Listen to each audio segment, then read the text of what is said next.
This is the Messy Progress Podcast, and I'm your host, Adrienne Smith.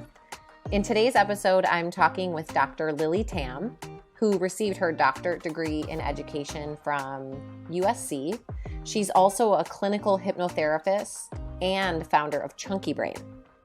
Lilly's research that she did in her doctorate focused on mindfulness and employee engagement in the corporate setting. And based on the results of her studies, she developed a 6-week mindfulness program that encompasses the 6 core dimensions of wellness of the whole self. As the corporate world started to see that the data that mindfulness within organizations increases employee satisfaction and productivity, Lilly implemented her program within a lot of organizations. Since COVID began, Lilly decided she wanted to expand her program to make it available to everyone that deals with the ups and downs of everyday life. And so she reached out to me. And we're really excited to be able to share her focused meditations that are going to focus on the 6 core dimensions of wellness for the whole self at our studio, Power of Your Own, in Santa Barbara, California.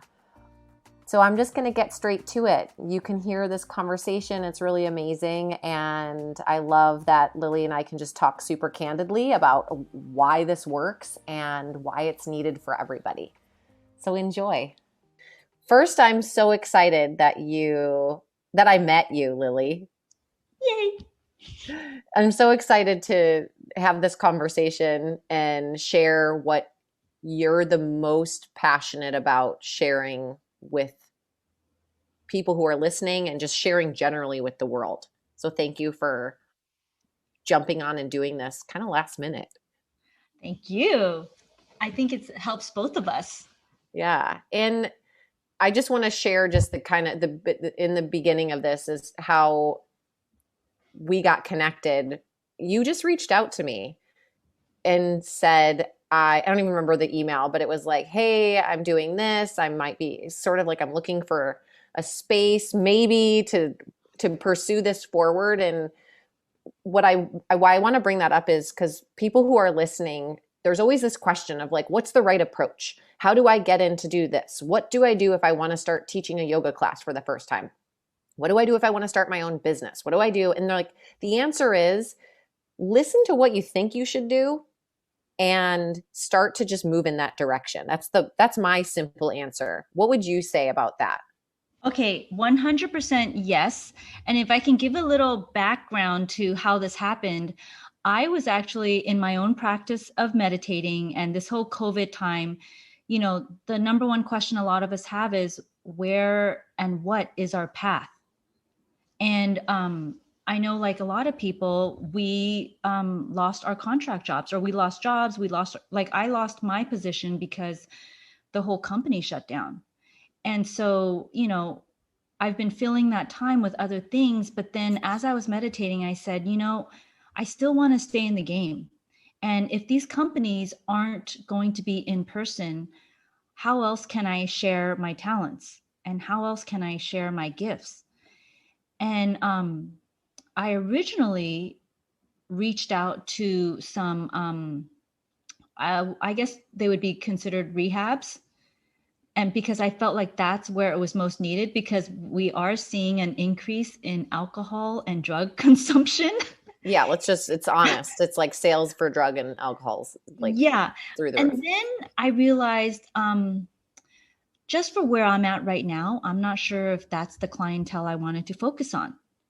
And so then I said, and I started kind of brainstorming, what other spaces would I feel invited to? What other spaces would I want to share my talents? Because the energy and the room and the environment is really important. So I started looking up dance studios, yoga studios, and I realized that there was not a place in Santa Barbara that incorporated mind and body wellness. And so on Yelp, I saw your studio. I saw that it had infrared heating. I saw the design. I saw the location, and I was like, I love this place. So that there's always this fear of rejection, right? So I wrote out my little elevator pitch, and I just sent it out, and I just waited. And of course, I sent it out to a lot of studios, and I would say about 50% of them responded. But for some reason, I kind of let myself kind of be guided by who I wanted to respond to first. And that was you. Oh, And yay. then became our love affair of each other in our professions. Yeah, I feel it's fun because when you came into the studio the first time that we had a conversation, in my mind, I always think of like, oh, here we go. We're having a meeting. Not that it was like a sales meeting by any stretch, but the moment that we started to talk to each other, I was like, can we be best friends? Totally. Totally. I mean, we have so many similarities in just out of the studio too. Like we both have a daughter and we both have an only child. So Yeah. I'm just really thankful that you listened to what you shared of listening to the inner wisdom. It wasn't this, there's not this recipe for approaches. Yeah, there's a little bit of that. You want to make sure that when you're sending out a message that you have proper grammar and that you get the person's yeah. name spelled correctly when you send them a letter, which you did. Yes, my name gets spelled wrong quite often, actually. And right at that moment, there's these parts for myself where I look and I think, well, that person doesn't have an attention to detail. And I'm not a perfectionist, but I do care about appearance when it comes Yeah. to, is something spelled right? Sure, we get things wrong all the time, but just things like that, where the bigger thing I want people to hear is ask the questions and start pushing yourself into the spaces, because you'll get pulled into the spaces that you're meant to be pulled into. You kind Yes. of have to Can I push in a little and lean in a little, and then there's all of a sudden this like pull that's like, this is it. exactly. But can I also add that, of course, I still experience the fear of rejection. And of course, I wanted to just go another month of not doing anything. You know what I mean? Of course I did. But at the same time, there's also a part of me that, and I want to share this because I'm human too, is there's a fear of me really being who I am and letting that show in my first introductory email. And I hope you saw it, but I didn't want it to be one of those standard, hello, my name is Lily and I did this and that. And so part of it gets accepted by somebody like you, but also just based on numbers, 50% of studios rejected it. So like you said, if it's the right pool, it will be right. Mm-hmm. Yeah. And just to dive into the work that you do in this realm of focused meditation and self hypnosis, you gave me a session one on one so that I could have a sense of what your work is. Because you can describe it, but what I've learned through everything in life is you got to experience things. You got to experience a person. You got to experience a yoga class. You got to experience running to decide if you like running. Mm-hmm. And so, what I got present to when you worked with me was that the answers are there. The answers within myself are there. And there's this, your role as the facilitator, because I say this because sometimes the phrase self-hypnosis can get like people can get freaked out. Yes, Is there's an that, elephant in the room. If I yeah, can address that later too. yeah, we will talk about that for sure. But I just love that this idea of getting pulled towards something is, you held the space, you asked questions, you read from something that you created that you know works. And it was profound for me to lay for 50 minutes. It might have even been shorter than that, and have some things surface that I didn't know I felt that way, or that I even had any sort of awareness about. And I'm pretty aware of a lot of things. And so there's always more work that can be done. And I say work in the way of not hustle work, but reset work and hitting the pause button work and inquiry work, and just like allowing the space that gets held. Like you were able to hold the space for me to see things that I wouldn't have seen if I just kept running. Right. And, I mean, they say this in psychotherapy, you have to name it to address it. And so, like, even before the session, you were feeling it and it's showing up in how you behave, but maybe you just didn't know where it was coming from. So, having that space to identify it, allows you to kind of pivot from that and quote unquote fix it. Mm-hmm. So and thank you for sharing that, because I'm hoping, and I've heard feedback from most of my clients, is that first of all, the power is within you. So I'm just a facilitator, but they've all said they've experienced something like that. And whether they come weekly or monthly or once a year, it's because you guys are ready for it. So like, it's nothing special about me. And that's why, like, if I can address that now, like, that's why I call it self-hypnosis more than hypnotherapy or hypnosis, because when people think of hypnosis, they think of, oh my gosh, is she going to make me act like a chicken? And, all this stuff where you can't control. But in a therapeutic form, it's really a one-on-one, a time and space for you to have a one-on-one conversation with your subconscious. And your subconscious is 80% of your brain power. And the crazy thing is, 80% of our brain power does not get direction on a normal day. We just let them drive the bus and we go with it. Yeah. So this is like awakening your subconscious. It's kind of like, okay, so in a technical term, we all have this critical filter, and it kind of filters out what can go into your subconscious, right? And sometimes we don't, like, in a normal day, we're not really controlling what can go through and what can be kept and what can be stored. We just don't know when. So like, for example, when you're watching a movie and you're feeling the same emotions that the actor is feeling, that's hypnotherapy. That's self-hypnosis, because you're watching it. You're not actually even going through it, but you feel it. And then you're going to think about that feeling. So when you go to bed and let's say it was a scary scene, you're kind of a little bit freaked out in the dark when there's no form of sense of danger. So that was technically self-hypnosis too. So if you think about it in our daily life, like if we had an aggressive interaction with somebody, especially during COVID right now, we've got lots of Karens out there being quite aggressive. Like, we can take that in, and that can build upon these negative feelings of shame and guilt and all that. And then we act in a way that we feel like we can't control.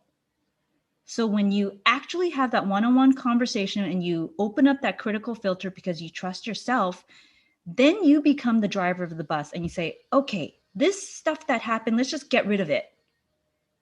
This stuff is good. This is stuff that you've learned. This is going to help you for the future. Let's keep it. And by the way, I kind of coined the term focused meditation. Tell me more about that. So in the beginning, when I was doing one-on-ones, we called it hypnotherapy. And I kind of felt like there was always this elephant in the room, and it took up too much time to just explain all that. Like, I don't even know how many minutes it took for me to explain that. I'm sorry, listeners. But, I needed to figure out a way that would get past that so that they would be more trusting of themselves and their ability to control where they are and what they do. So I started saying self-hypnosis. And then when I started doing group classes, there was too many questions about self-hypnosis. So, and also it was a little bit more generalized, because when you do hypnosis, it's very individual based. So when I started writing scripts for the group, I had to include all types of people. So I don't want to say focused meditation is a watered down version of self-hypnosis, but when you and I had our one-on-one session, I was able to focus more on you as a person and who you are. And then when you're at a group, I have to kind of water it down just a little bit so that it can incorporate everybody. Mm-hmm. So that's why I call it focused meditation, because in meditation, you're usually trying to clear your mind and not think of anything. But focused meditation, we're still in that same space, but you're focusing on a particular topic. Great. Instead of it being what people are scared maybe of the idea of hypnosis, and they're also super scared of meditating because everyone will say, I'm not good at it. And it's what you're guiding people towards is, of course, you don't have to be good at anything. You don't have to be good at meditating to meditate, because there's no such thing. And what I hear you saying is they don't have to be scared of or worried of being good at something, because you are not driving the bus, kind of to use that, but you're guiding the way that the mind will kind of pattern and swirl, because you're asking questions. Yes. So in a hypnotherapy session, there will be less question asking because those questions were already answered. But in a focused meditation, there's this, we hold the space, and everybody involved in the group holds the space for everybody energetically, where we feel safe to answer that question without judgment, without worrying about, like if you were in psychotherapy, without worrying about looking at my face and seeing my response Mhm. and be like, oh, Adrian, that's what you're thinking. Yeah. So the masks are off, the judgment is off, the ego is off. So that's when you get the most information from yourself. Like, I mean, technically, you don't need me. You can do it yourself, Hmm. just like anything else in the world. And when people say they're not good at it, we live in a society, especially in our world, where there's this impatience, and there's this impatience of, I need to be good at it right away. And like, most things that are worthwhile, that are life changing, that are not fads, it takes time to develop. I mean, I've been skiing for 20 years. For example, I've been skiing for 20 years and I still have to take a ski lesson because the terrain changes, the environment changes, the skis change, everything's changing. My balance as I'm getting older is changing. And Hmm. that's with our brains and our subconscious too. Yeah, I'm fully guilty of not wanting to participate in things that I'm not good at Right. or I'm not going to get right away. And actually, if I look, it's like that's been driving my bus whenever I've quit something. And so having that awareness, again, back to like what we focus on, it's like, wait, but I don't want that to be my pattern going forward. And I can start to see that getting like awakened now. And I get then to make a choice. I get to choose, like you're saying, is, oh, I'm not understanding how to do this on this terrain skiing. Can I figure it out on my own? Yes or no? And if the answer is no, then you take a ski lesson. And Yes. with this kind of work, it's so much of I see and witness just the same way that you have is that we're kind of navigating from this place of impatience and very much reactivity and very much fear. And Yeah. so that's the thing that's driving. And what if we could know that it's there, but then choose, when we were talking about this yesterday, it was like choosing the loving response Yeah. more times. So how does And that also, work? Like how does that work to make to like be aware of the kind of, yes, I need a ski lesson. No. Or yes, I need to step into this focused meditation or no. Or choose fear or love. okay, yes. Okay. If we can just rewind a little bit, there's Hmm. also guilt that is keeping us from really taking that time to honor that all of us as humans need that reset. And some of us would feel guilty saying, I'm going to go lay down for an hour when you have 20 other things you got to do. I mean, as parents, we got to online school our kids. We got to do the laundry. We got to cook. We got to do groceries. Don't forget, we got to exercise. We got to do all this stuff. And then sometimes when you just imagine yourself telling somebody, I'm going to lay down for an hour and focus on myself, there's this guilt. I, for one, have mom guilt, even. You know what I mean? And when you honor yourself and say, I can't give what I don't have. So if you can't give that love, if you don't give it to yourself first. So that's the number one foundation that we need to have. First of all, coming from love, we got to give it to ourselves first. And self love is focusing on ourselves and not just in a, okay, so sometimes it's like people say, I just want to watch TV for an hour. Okay, and zone out. That's fine too, but it's not going to be as productive for yourself because once again, when you're watching TV, you're self hypnotizing with somebody else's life. You're not focusing on yourself.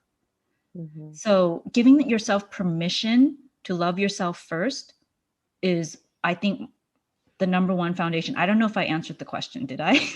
I don't even remember now what I asked. So this is perfect. But no, you had just brought up the guilt part, and I think that what you shared was perfect because there's how do I learn how to love myself is the you don't learn it from watching a movie. we don't learn it. I mean, for my generation, we don't learn it from the parents and the caretakers before us, because what they taught us was we always have to be doing something, and you have to put your kids first, and you have to put everybody else first before yourself, or else it's not honorable. Mm-hmm. And even in my culture, women and mothers come last. Yeah, it's right there. And so it's like, I want to take a nap. Nope. Like, oh, really? And can you imagine what the men are going through? Like, they have the added weight of, I mean, if we're still talking about the generic family, the men also feel like they have to be the breadwinners. And then can they take that hour out to just lay down and refocus? And if everybody knew that if they just took that hour, the rest of their tasks for the rest of the day would be so much more efficient. Because if they don't take that hour, then those emails that they had to finish would have taken 2 hours. But if they took that hour, the emails take an hour, and they're actually going to be right on point. So walk through, Lilly, about like, how does that work? Like, what's happening during that hour that you take that time to lay down, focus, meditation? How do I want to say it? You were self-hypnotized. You're focusing on meditation. You're focusing on yourself for an hour. How does that translate into more productivity? Okay, so this is kind of like a little background. This is what my research is on.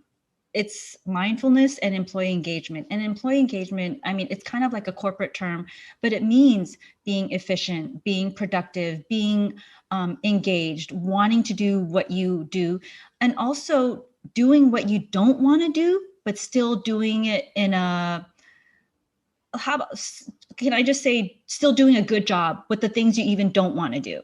Mm-hmm. Right? So that means you have to be engaged. You have to know that this leads to something else.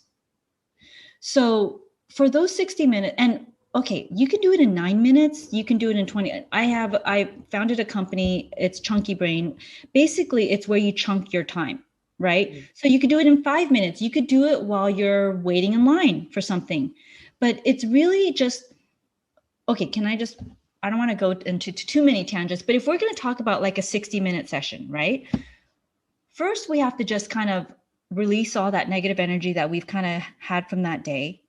And, you kind of get guided through that. And there's going to be some breathing, and there's going to be some relaxation. And, there's going to be just like a warm welcome. Like you're allowing your brain to warmly welcome you to communicate with them. It's kind of like a warm-up conversation, right? With yourself. And then you start to, for me, since I like data, I like to guide my clients into like kind of like a baseline of how they're feeling, depending on that topic, where they're at, like on 1 to 10, low being 1, 10 being high. So if they know where they're at about that topic, then they know where they want to be. Like, it'd be kind of crazy to jump from a 5 to a 10, but it's still possible. But if we're talking about reachable goals, they know that they want to feel at a 7 coming from a 5, let's say, or even just a 6, because that's all they have to give. So that's when I would kind of I would ask the questions. And while your critical filter is open, ideas and answers will start popping up. And so as we start going through that, there's kind of like a pattern.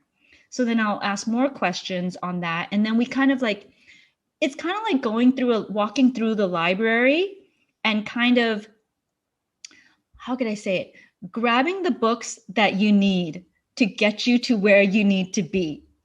So with focus meditation, I like to also have you go to the self-help section of what you want to do and what are the tools that you need to start developing to get you from the 5 to the 6 or the 7.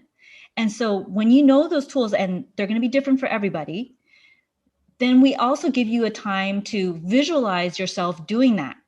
And, anybody who's been in athletics know, and you probably do too, since you're into running and stuff like that, is you have to visualize yourself doing it. Like Kobe Bryant said, he has to visualize himself doing those, I don't know too many basketball terms, but 3-pointers or free throws. Is that the same thing? Mm-hmm. He has to visualize it about 1,000 times before he does it once physically, and before he does it at practice. And so, yes, practice helps physically, but also he has to visualize it, and he does it before a game every single time. So he's going into his own self-hypnosis every single time before a game to prepare himself. So there's that space in that 60 minutes for you to visualize yourself doing that. And as you know, and most of our listeners probably know, when you've done it before, it's easier to do it next time, right? So then by the time you actually have to do it when you're awake, it just doesn't feel so awkward, and you don't feel so resistant to actually doing it. Kind of like in the very beginning when you were talking about when do you make that contact? Oh gosh, I feel so much resistance because of fear of rejection. There's fear of failure. There's actually fear of success. More people have fear of success, by the way, than fear of failure. Like if they succeed, then what? Mm-hmm. Do they have to have more goals? So there's that space to let all those ideas come up, right? I love that. And then, of course, at the end, I always like to add in some magic. I like to say magic. There's no other way to say it. Like, I like to add in the magic of let something amazing happen in the near future, beyond your wildest dreams. Be open to that. Be open to somebody gifting you a smile. Like sometimes, I don't know what your resting bitch face is, but my resting bitch face is bored. So in order for me to be open to somebody smiling at me, you know what I mean? Like I have to kind of be open to that, or else it won't just come to me. Yeah, I get it. So that's the end, and it kind of closes it up. It kind of closes your critical filter. And the magic is also like visualizing kind of like an invisible shield to block all that negativity from the news and from other people's fears trying to infringe into our orbit. Like a lot of people don't understand this, but when other people's negative energy keeps coming at us, these little microaggressions, that affects us. And unless we consciously kind of activate a shield to like deflect it, we're kind of absorbing everybody's energy at their own free will, and we become victims of them. Yeah. And we're walking around just like ready to punch someone the moment that they come into that, if we don't put it up. Yes, because we've carried the weight of everybody else. Yeah. I love what you said about how at the end you hold this space for some magic. And what I was thinking of was the most of, I don't know if this is an actual true fact or not, but that, what is it? Only 10% of the thoughts that we have every day are new thoughts. Oh, okay. I don't know the numbers, but I have heard that. Yeah. So it's something like that. And so when you're laying in that space where no one's looking at your face, you're laying down on a blanket or a yoga mat and you're with yourself being guided by you. And then someone asks a question, of like, what could be possible? It's a new thought. It's not one of the 90% of previous thoughts. It's a new one. Yes. And then all of a sudden you're instantly in a new space. So no matter what you were talking about with the, you like data and having the benchmark of like, I'm a 3 here. I want to move to a 7 is okay. Great. You did that assessment on yourself. And now what? Here's this amazing space for you to create some possibility that you've never even considered before. And it feels really safe. Yes. And what's new to you might not be new to somebody else. And a lot of people might not realize this, and I know this now because I've actually reflected on it. Every single creative idea I've ever had, starting from even when we were kids, happened when our brain was calm, but our focus was high. And I have tools. I have all kinds of gadgets, really expensive gadgets like EEG readers. So I hooked you up to something called a GSR reader. So when I do groups, sometimes I hook people up to the gadgets. So it's kind of like our I'm losing the word right now. What is that word where in the racetrack, the carrot, that kind of, it's Oh, the yeah. pacer. Mhm. So I have a pacer, so I know when is the right time to ask questions.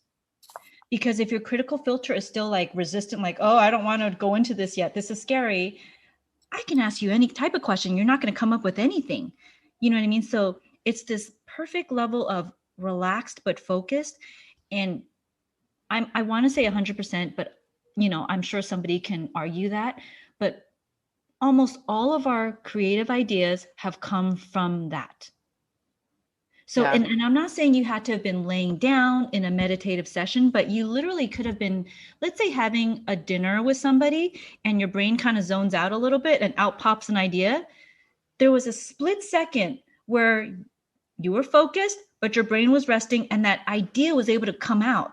Yeah. The thing that just came out for mine was that it's, if I was in a counseling session, let's say, like the 2 times that I've gone to a marriage and family counseling session with my husband, and you're talking about the critical filter, like, that time when it's like, now we can ask this question because everybody's willing to and wanting to, in the room, wanting the marriage to be successful.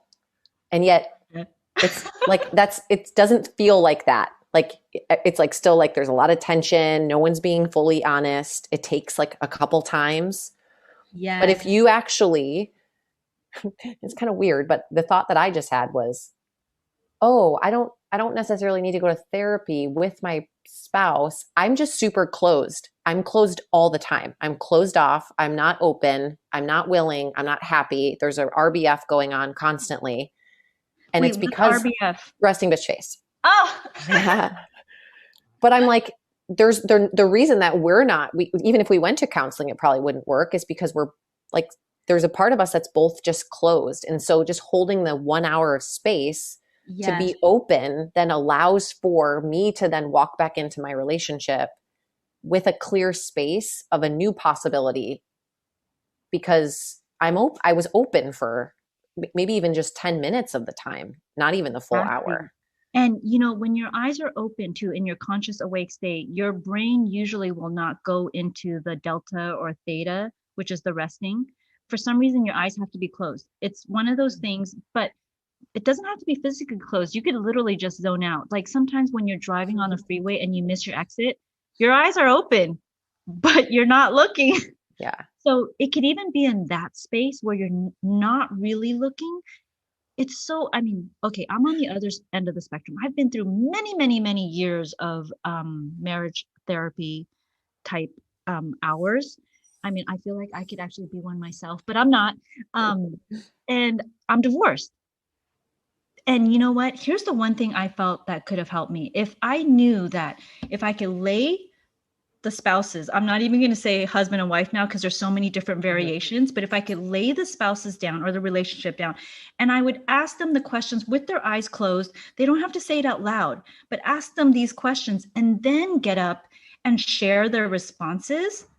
I feel like that would be so much more honest and productive instead of the spouse is trying to prove I'm right, you're wrong, and trying to think of what to say next. Like, just let it come. Yeah. I couldn't agree more because there is that. And especially right now, we're just constantly influxed with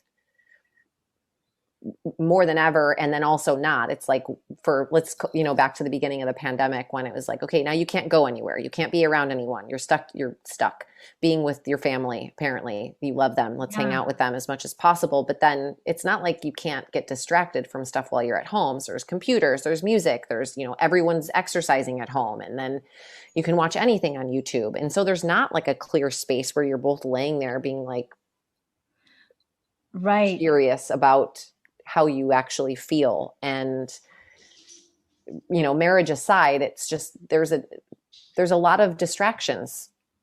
And sometimes distractions are an excuse so that you don't have to do the hard work.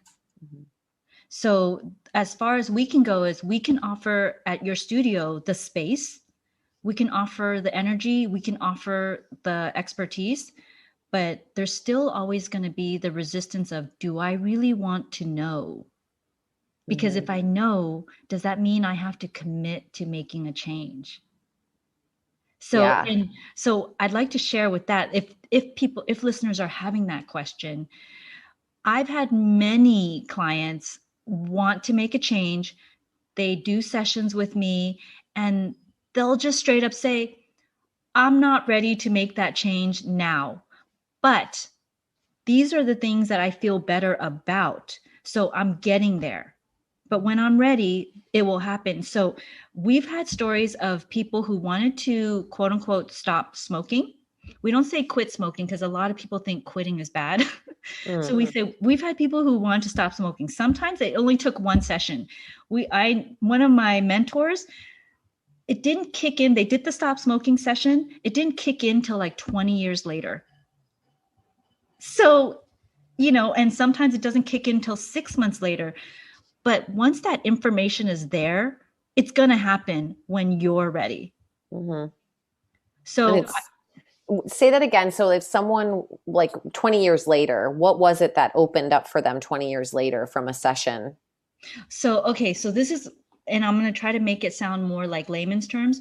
For hypnotherapy or just in general, making changes, you have to 51% want to do it. If you're 50-50 on the fence, you're not going to do it. So it took that person 20 years to add that one extra percent to want to do it, because there was too many things on the left side, like of to not quit. There was too many things that were making that person not need to quit, versus here are the things that why you should quit. Here are the reasons why you really don't want to quit. And it had to move that 1% over for them to it's kind of like a little, I guess it would be like an avalanche to get the avalanche going. Mm-hmm. So it finally clicked. And I don't remember exactly what was the 1% that moved it over. Like maybe it was a health scare actually, but that's when it just stopped. And then some people in 6 months, they're like, oh yeah, hypnotherapy doesn't work as I'm smoking a cigarette. You know what I mean? And I'm just saying stop smoking for something that's a little bit more like everybody can kind of understand where that's coming from, because I think it's general that a lot of people do hypnotherapy to stop smoking, but it doesn't have to be. It could be like nutrition or stop eating sugar or starting an exercise program. So like they'll say, oh yeah, and this is a friend of mine is like, oh, I went to hypnotherapy to stop smoking, right? It didn't work because look, I'm still smoking. But then they got a part in a movie and they had to stop smoking. And guess what? Boom, done. Yeah. Did It's like, that what is it person? costing you? And then Yes. what's the reward that you get? And that's the reward or whatever it is that sends you over that edge of, no, I'm all in now. Yes. So it took 6 months for that person to give me some credit.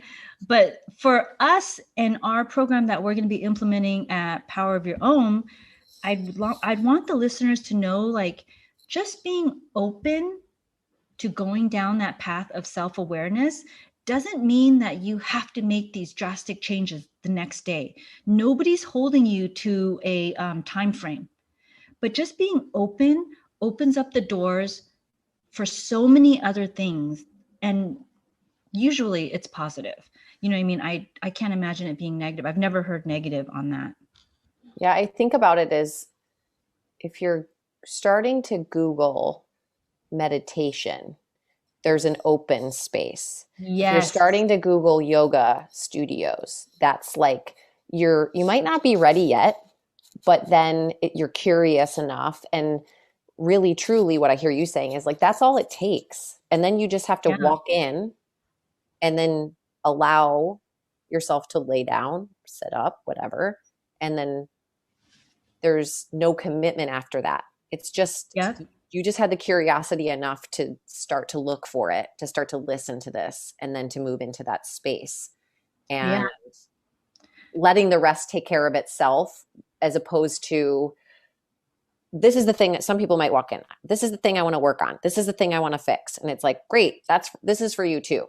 And there's going to be all spectrums of people that even just all spectrums of people decide to run a marathon for whatever reason. Right. All spectrums of people decide to take a yoga class, whether it's the physical benefits or they feel less anxious. They walked in because they started to be a little curious about it. I mean, myself included. Tell me about, Lilly, how did you get started with hypnotherapy? Like what was the door for you? Okay, this is now stuff's going to get real because now I got to share some personal stuff. Yay. So I didn't realize it till I was in it that I've been doing it all along. So a lot of people are going to realize once they start focused meditation, they've been doing it all along, but now it's just the devoted energy, time, and space, right? So I had a pretty bad childhood. If you were to ever learn more about me, you know that I've kind of lived in foster homes and, kind of had to struggle my way through life. And I got to where I am, where I was, graduated from college, married, child, all those, what would you call them? All those standards that are demed, like the boxes are checked. Yes. Like acceptable for life in that stage. Right. And I felt that I realized I was very unfulfilled.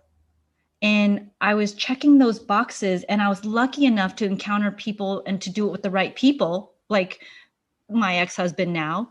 But I was feeling really unfulfilled because I was pushing through all these life goals, but not really thinking about, is this what I really want to do?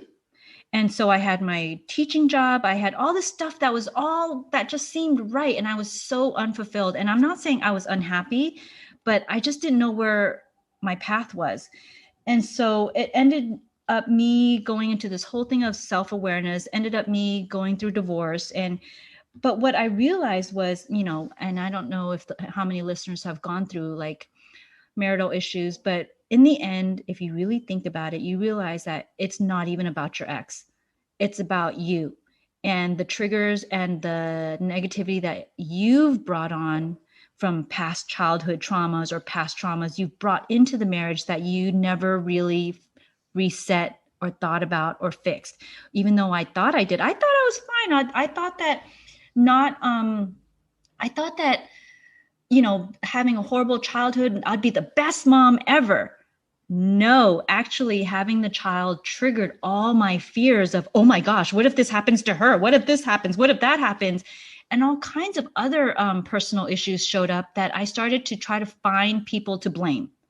Unfortunately, it was my ex-husband who took the brunt of it, and him for me, because he didn't address his past traumas and issues. We all have them. At this point in time, we all have it. If you say you don't, there's a river in Egypt called denial, that a few people are cruising on. Ooh, I'm going to steal that one. That's a good joke. I've actually been on that river, not River Nile. But so I started going into psychotherapy. I did everything. And the one thing that I went to that was kind of a little bit out of the box was I did a past life regression session with a hypnotherapist.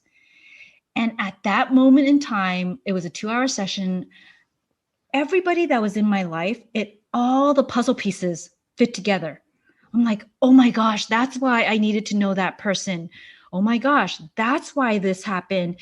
And I felt at a complete calm of knowing what I needed to do next. And so I worked through all that so that the separation and everything, when you go through child custody and all that, and I was able to kind of handle it in a more empathetic way for myself.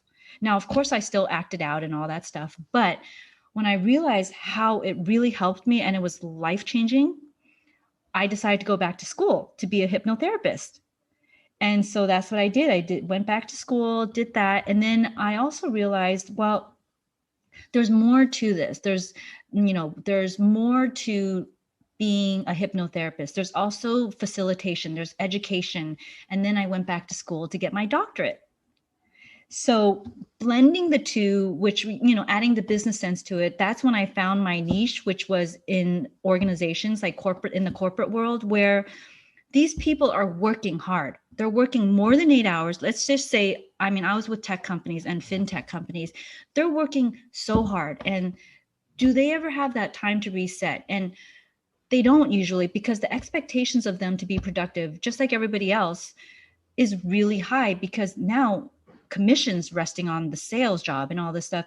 And so through my data and through my research, we realized that when you give your employees that time to reset, they will be more productive and efficient for the rest of the day or for the rest of the week or for whatever it is, because as soon as they get that time to reset, all that stuff that they didn't, that was kind of dragging them down gets put into their categories.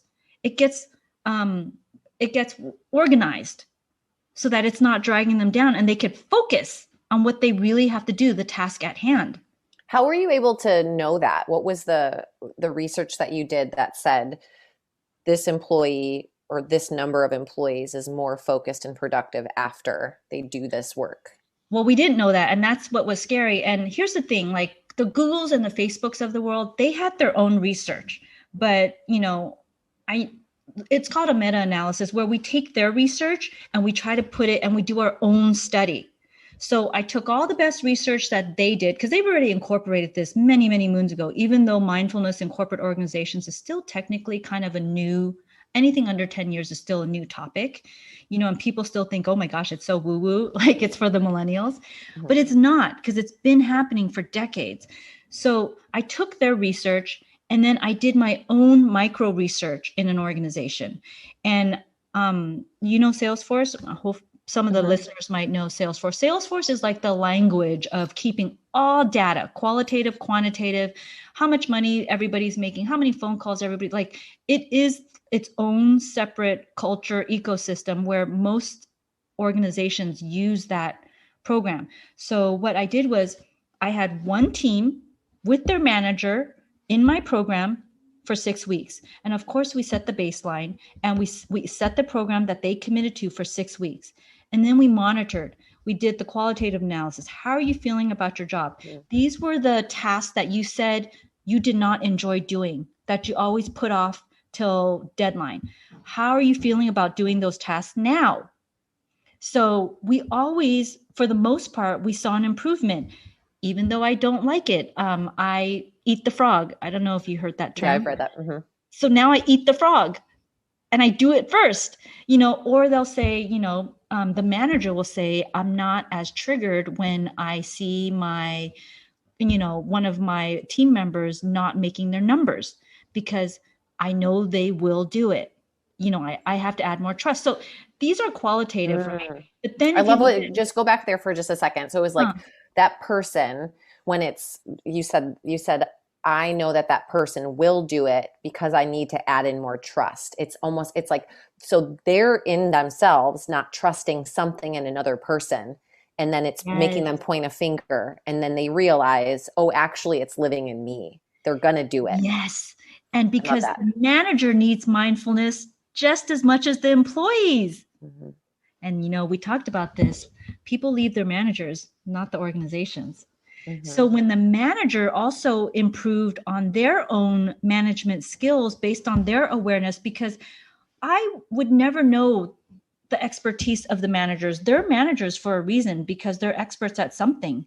And I can't ever begin to say I know as much as they do, but they know what they do. They know what they're supposed to do.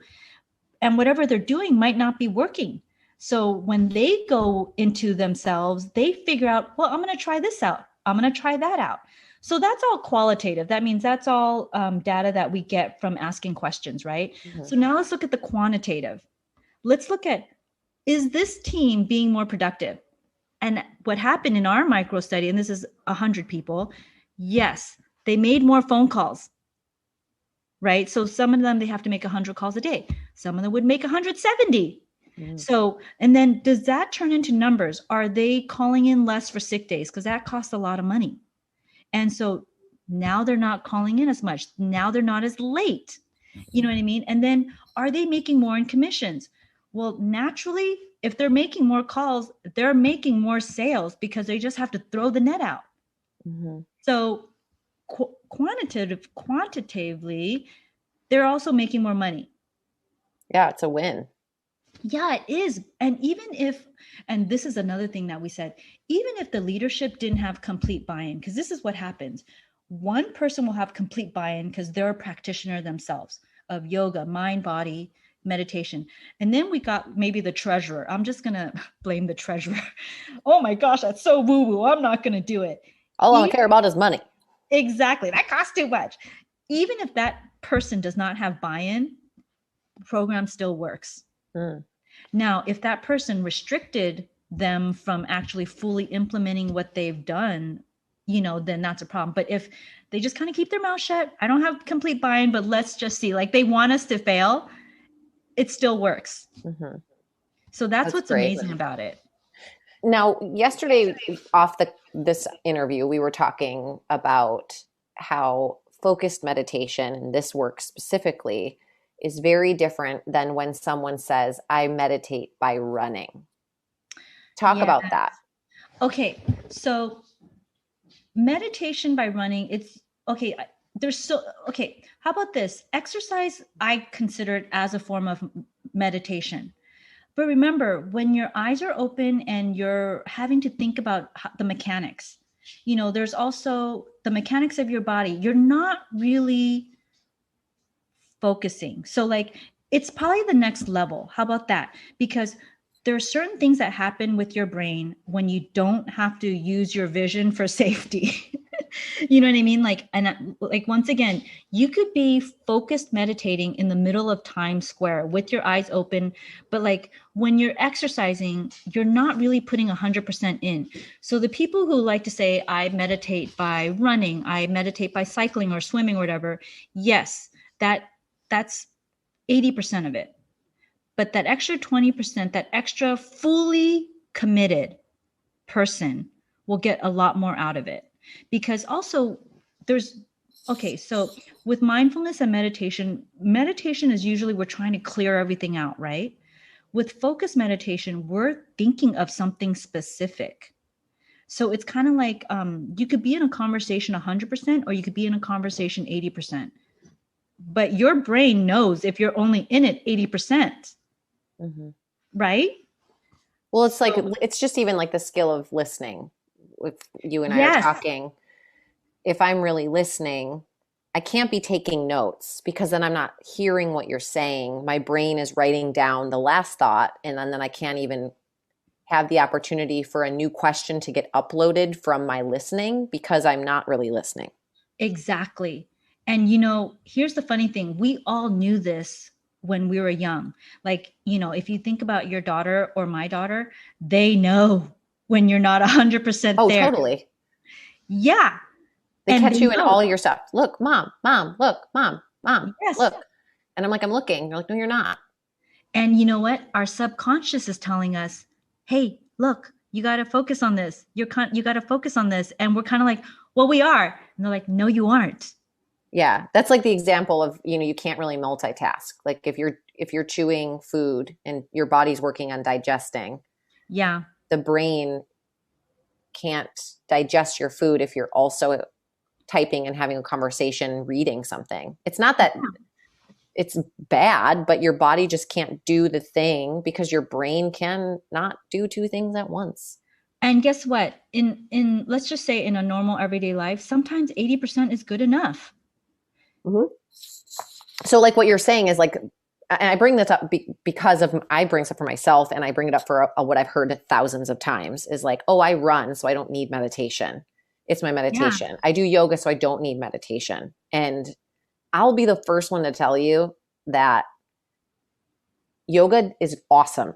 It is a moving meditation. I've been teaching it for 13 years. I've been running for longer than I've been teaching. And when you sit with yourself and you got to be quiet, new stuff comes up that's never been seen before because you're not busy. You're not busying yourself with what you were saying, like your body has to move and protect itself. Even if you're an expert at running, you still have to do it. Yeah. And here's the thing. I've been in your yoga class, which I love, and it does have a meditative factor to it, even starting from child's pose. And like, yes, if I do your class and if that's the best I could do that day, and I don't get that hour I like to do it right before bed. I call it the golden hour. Then yes, that's good enough for that day. And I thank myself and I give myself love for even doing that, but it's also kind of like, if you're wanting to really put your brain to work and to be calm and exercise or to exercise your brain, let's just say, it'd be like watching just the first 10 minutes of a movie and then turning it off. So I did get that meditative like little section when I was doing your yoga class. And at the end, what do you call that when you're just laying down the Shavasana. Yeah, I did get it, but it was only 10 minutes. So if you really want to see the rest of the movie, you got to do it. Yeah. I love this, Lily. This is so powerful. What would be the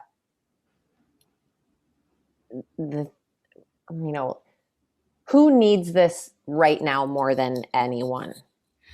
Okay. So it's an interesting time right now because of COVID, right? Mm-hmm. So I want to say a blanket statement like everybody, but how about this? Let me just put it into perspective. Okay.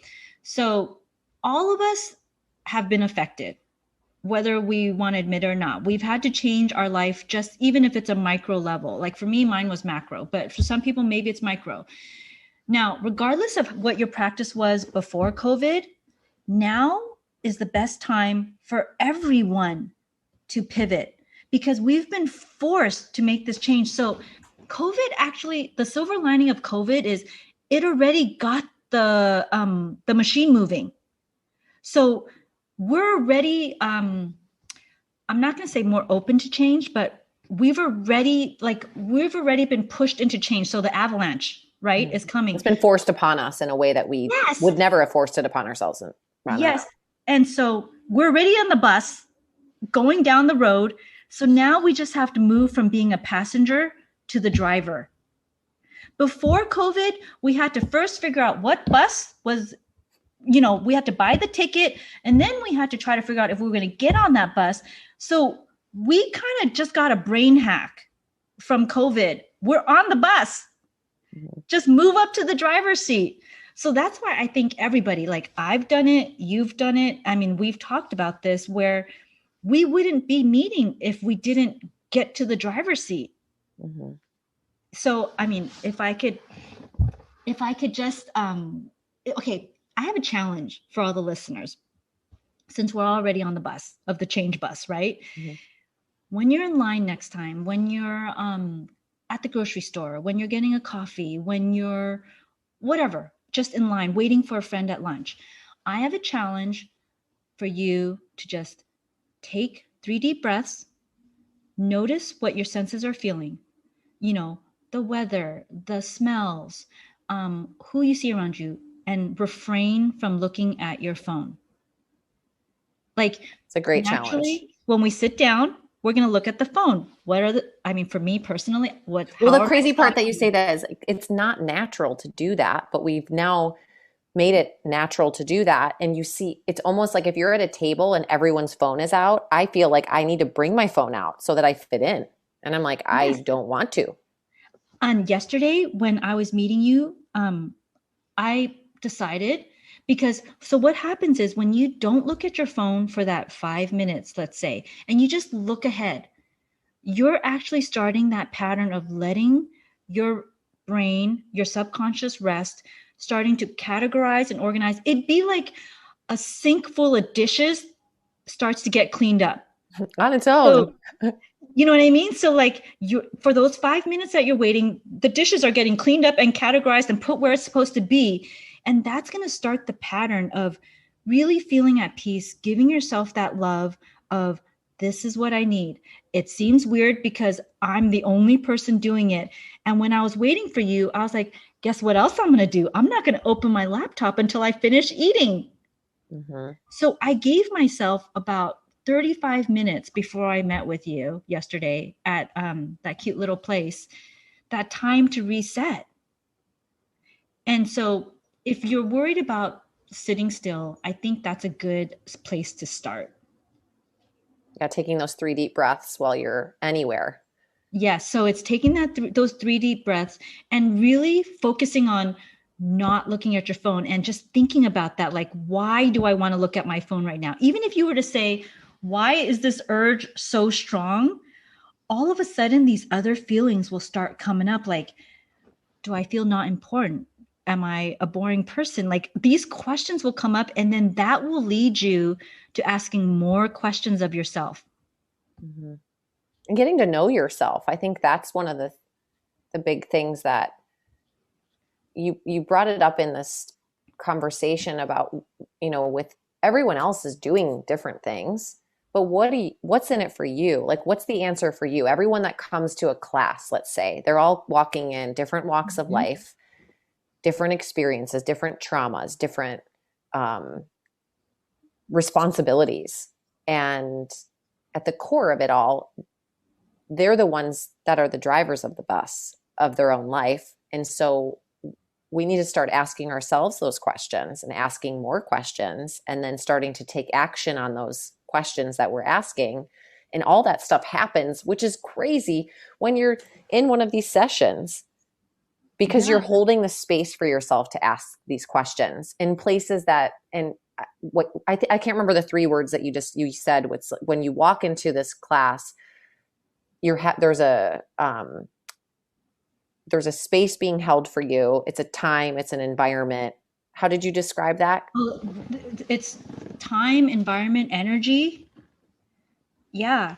And if And it's like putting yourself on a schedule, and people know this, like this isn't, revolutionary, but just by you putting your name on a list saying that you're coming to a class starts to make the bus move towards getting to that class. yeah. Let's say I had someone in class yesterday. This was amazing. She had put it on her schedule that she was coming to yoga at 5:30, and her manager said something like, "Well, where are you going?" And she's like, "I gotta go." And she goes, I can't cancel. She said, "There's a $25 cancellation fee if I don't show up."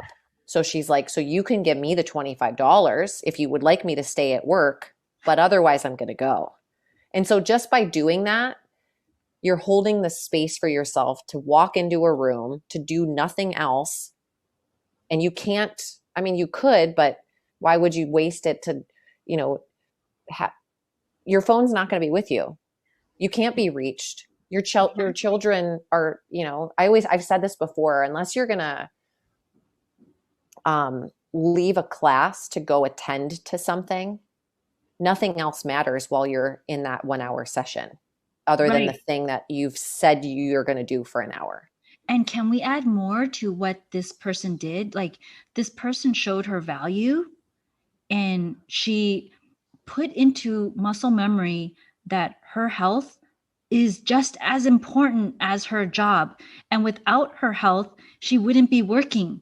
Yeah. And then setting that boundary with her boss. I feel like it's just like when you start to set that in motion and you take a stand for that, then other people see it.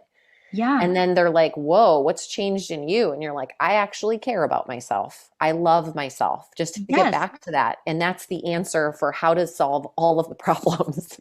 And you've been in the professional world of sports. Like, how many people do you know that are so physically fit, but emotionally and mentally wrecked? Yeah, lots. You know what I mean? And a lot of it's like they're not in it. Kind of to bring up what you said about the manager that doesn't trust their employee. He's like, it's the employee didn't actually do anything. It's the trust is not living in that person. And so with an athlete, it's kind of the same thing. It's like, do you trust that you've done enough training? Do you trust yourself to perform? It Yeah, actually has nothing to do with who else shows up or the yeah, conditions or the environment, but do you trust yourself?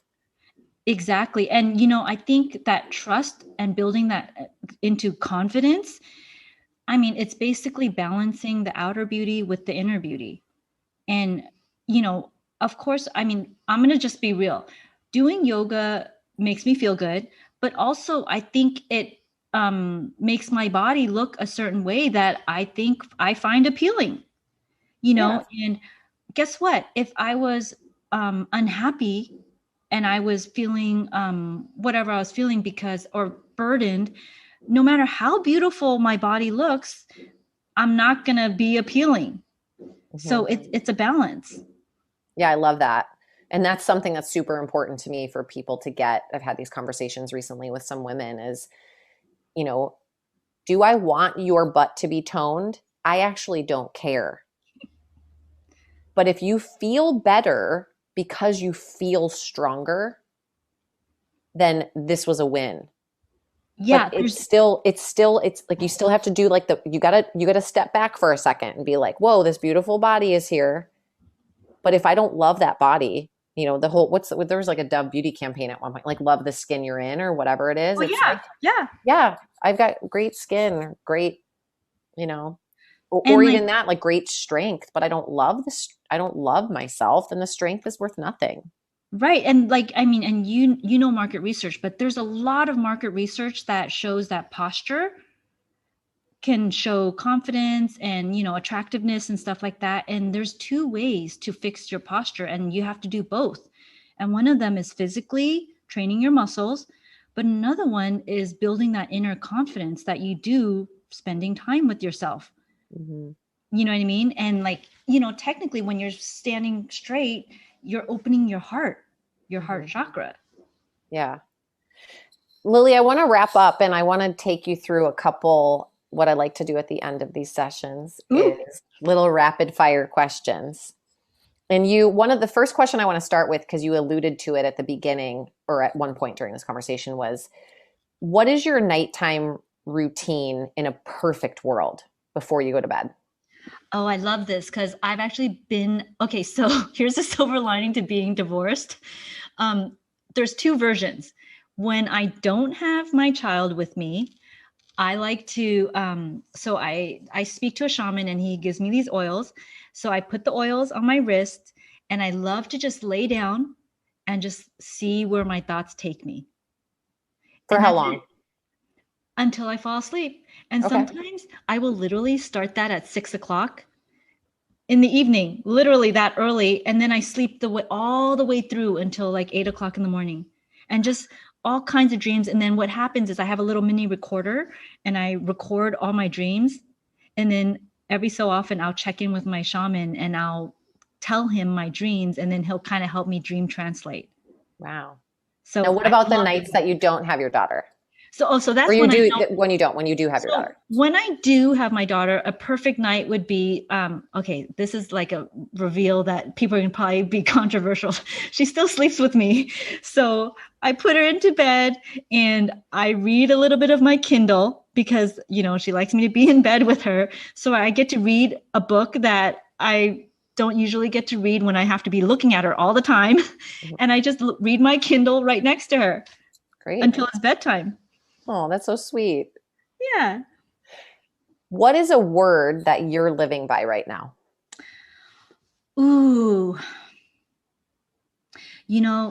Okay, I'm going to say the word, but I'm also going to change it, okay? So the word I have been living by is integrity.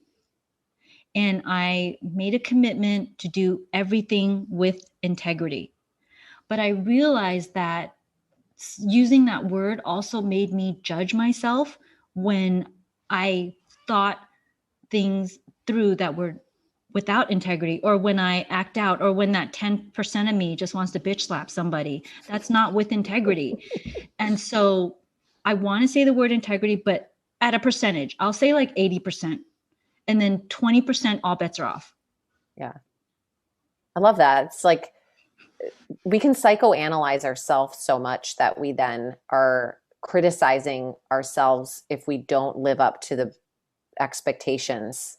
Yes. And I don't want to do that to myself. And then it's like, wait, there I was living out of integrity. I didn't do a good job. Now I got to recommit to integrity. And then you spend so much time fighting ourselves. Yes. It's so silly. And the true me, like, I'm a feisty little sassafras. So not everything's going to be done with integrity, but the common things like relationships, job, parenting, I feel like I got those under control for the most 80% of the time. 80% of the time, 100% of the time. Yeah. All right. In the middle of the day, you have 30 minutes free all of a sudden, unplanned. What do you do with it? Okay. Being the person that I am, I really like being with this podcast. I really want to say I just sit quietly, but I can tell you what I did yesterday. I was craving fudge and I totally made a whole batch of fudge. I added in marshmallows, and like, to me, that was really soothing because I do make that time for meditation, but because that's my strength. My other thing is I love baking and cooking. So I did a whole batch of Rocky Road fudge.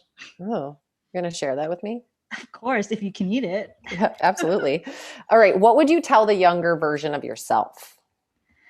Oh man. Okay, I've actually put this on my phone in my calendar to remind me because I'm 45, so I feel like I'm on the second half of my life. Now it's kind of sobering and it's kind of humbling. And I know that no matter how, and I've reached my doctorate degree, and guess what? I realized that I will never know everything. And when I'm worrying about somebody else judging me, I realize now, or I've soothed myself by knowing that their judgment is impermanent and it's fleeting, and they're so absorbed in themselves anyway, they couldn't spend so much time judging you and thinking about you. Yeah. So what would you tell the younger version of yourself? I think you don't have to do it all. Yeah. And if I could have, I would have said, take that time for yourself sooner. It's not a bad thing to think about yourself. All right. I read this on a little tea bag. It said, accept who you are in the moment and acknowledge who you want to become. What comes to mind when you hear that? Oh man, I love that too. Okay. I've been working on that. It's been a long journey to accept who I am because I shared a little bit of my past living in this town in Santa Barbara in Montecito.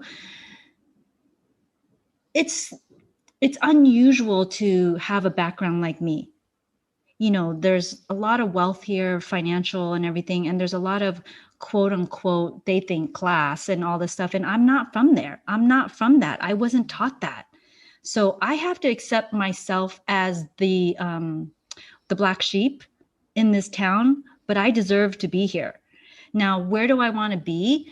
I still want to be me, but have more of the time and energy and resources to do more of what I want to do.